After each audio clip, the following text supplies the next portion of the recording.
خب قبل از همه میخواستم تمام مردم عزیز جمهوری تاجیکستان رو با فرارسی سال نو میلادی 2017 تبریک کنم و آرزومند هستم که سال 2017 سال موفقیت و برای تمام مردم و در مجموع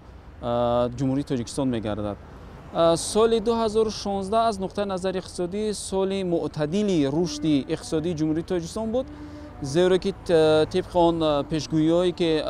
خب اینستیتوت‌های بین‌المللی مولوی میکردند که اقتصاد جمهوری تاجیکستان تا اندازه با مشکلات‌های کلان مواجه می‌شود، اما خوشبختانه این پیشگویی‌ها تا اندازه خب جمهوری تاجیکستان روپرو نشد با این مشکلات‌ها، اما در مجموع اقتصادیات جمهوری تاجیکستان یک رشد میانه خوبی هم نشان داد، زیرا که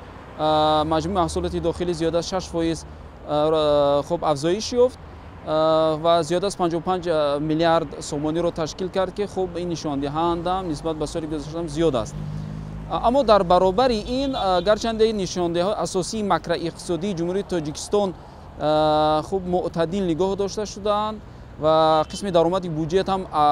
با در نظر داشت تمام آن مشکلات هایی که بودند و هست تا اندازه خب اجرا گردید. عهده‌داری حکومت جمهوری تاجیکستان در نزد مردم وابسته به اون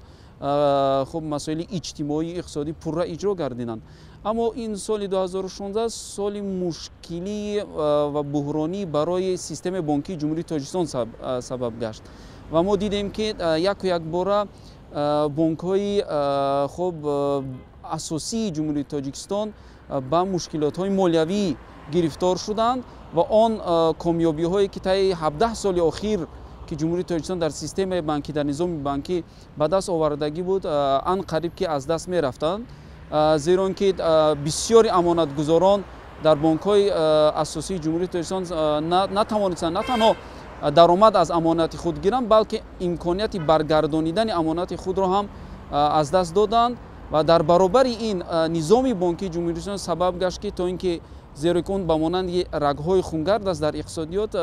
امکان ندادند که تا اینکه با بخش خصوصی بخش تجارتی جمهوری تاجیکستان مبلغ‌های علاوه‌ای جدا کرده شود، تا اینکه آنها در حالتی که تاثیر عامل‌های بیرونه و کاهش یافتن مبلغ‌های مهاجرت مهنتی آنها امکان ندادند که مبلغ‌های علاوه‌ای به بخش خصوصی داده شود تا اینکه آنها تجارت خود را خوب در سطح خوب نگاه دارند و این عامل به آن رساند که در مجموع به اقتصادیات تاجیکستان تاثیر منفی رساند. اما چطوری که ما دیدیم در نتیجه بازم با دستگیری حکومت جمهوری تاجیکستان قرار کرده شد که هم خب تاجیک صادرات بانک و اگرینویست بانک و تاج پروم بانک دستگیری مالیوی دولتی در حالت وزنینی که آنها قرار دادند دستگیری کرده شود تا اندازه این هم معتدل گشته ایستاده است و امید است که بانک ها اکنون با یک مکانیزم نو کار میکنند، با مکانیزم پورا در مجموع تطبیق کردن خوف های بانکی و در این زمینه دادن قرض ها.